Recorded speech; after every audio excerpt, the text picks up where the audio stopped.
Right, just out for a walk this morning. It's a bit cool, but it's nice. Walked down through the park and I've been in towards a place called Batley. But been watching the news before I set off, and the Trump regime talking about what they're doing in Iran, and having a go at Keir Starmer for not joining in. Keir Starmer's in the right this time. I don't normally agree with the Labour Party.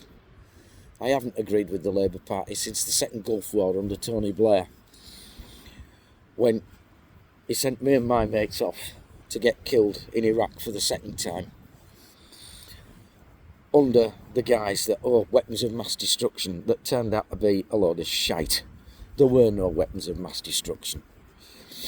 It was all a bloody lie created by the American Secret Service and the George Bush administration at the time.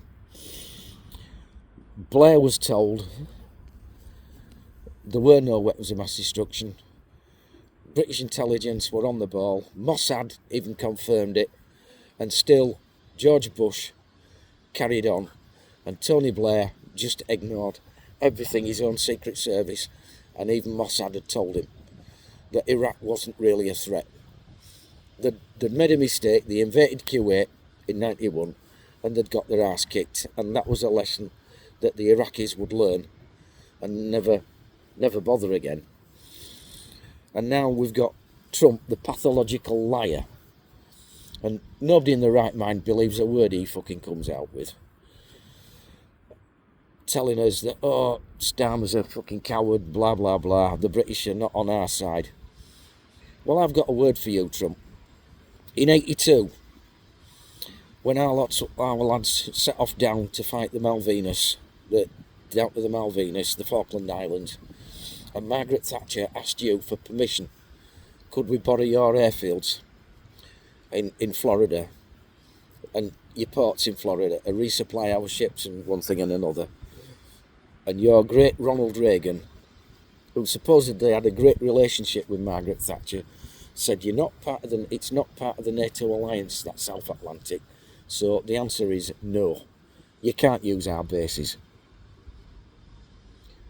So, it swings and roundabouts. You sow the seeds, you reap the harvest. Anyway, as it happened, the Americans helped the Argentinians more than they did us during the Falklands War in 82 by giving them secret information that we'd divulged to them. We found that out pretty rapidly and stopped telling the Americans what we were doing.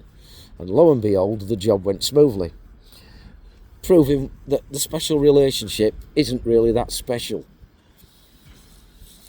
And now, as an ex-military person, I've served my country all over the place against drug cartels in South America, proxy wars all over the place, and I've never trusted the Americans. Anti-drugs operations in places like Colombia, South America, Venezuela. I can keep going. I've named it. I've never really trusted Americans. The funny thing is, when the Americans are involved in British Army operations, we tend to bring a good supply of body bags because we find we need them. When the Brits do it on his own, we don't need the body bags. So, we got Esquith there bragging, yeah, we're a Green Beret. Like fuck you, what? He's a fucking fake. A real military person, a real one that served in combat in a war zone, would never come out with the shit that comes out of Esquith's mouth. It would never happen. Real fighting men know what it's about. We've done it. And Esquith, to me, is a fake. He's a liar. He's just like his fucking boss, Trump. A pathological liar. JD Vance, the Vice President. What was your rank, JD? Corporal. And you didn't call yourself Vance then, you called yourself Bowman. And the nearest you got to combat in a Marine barracks was photographing the base football team. Was the nearest you got a bloody combat. So, you Americans, you can spout your mouth off all you like. When the shit hits the fan, and it will do, there's going to be repercussions from this Iran job. All right, I give you that. Iran has been a disgusting fucking regime. They've sponsored every bleeding Islamic terrorist group on the fucking planet and caused more trouble than the bloody worth. And they deserve what they're getting in some way.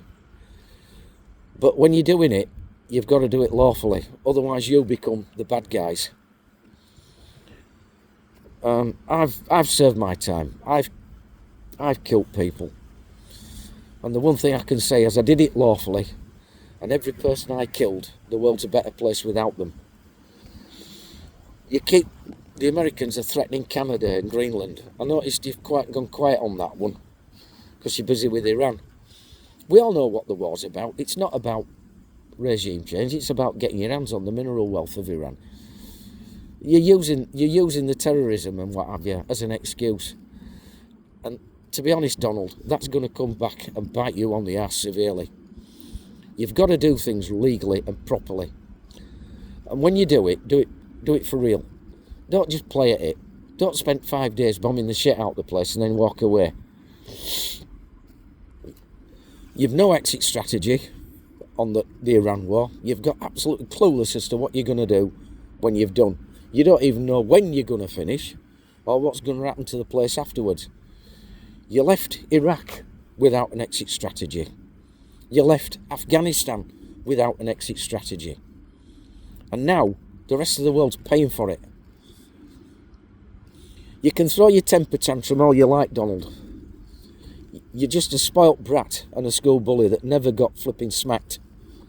That's never been told no. Your parents really do need a slap. Because my parents would never allow me to behave the way you did as a child. And I got slapped. And as a result now, I suffer from a thing called respect for others. And I respect, I mind me manners. You, Trump, are nothing more than a schoolyard bully. Nothing more. A scared little bully. And you really need to be smacked. Your parents should have taken a fucking strap to your arse when you were a kid and taught you some respect and some manners. You're basically, Trump, you and your family are nothing more than bleeding, uneducated trailer trash. You're scum, you've got no breeding, no class, and you're just uneducated trailer trash that's you're just disgusting, basically. Eskith, anytime you want to meet me on a field of battle, I'll fucking meet you in the boxing ring and I'll kick your fucking ass, you lying twat. Don't tell me you were a fucking soldier. I was. You weren't. You're a fake. And you need calling out for it.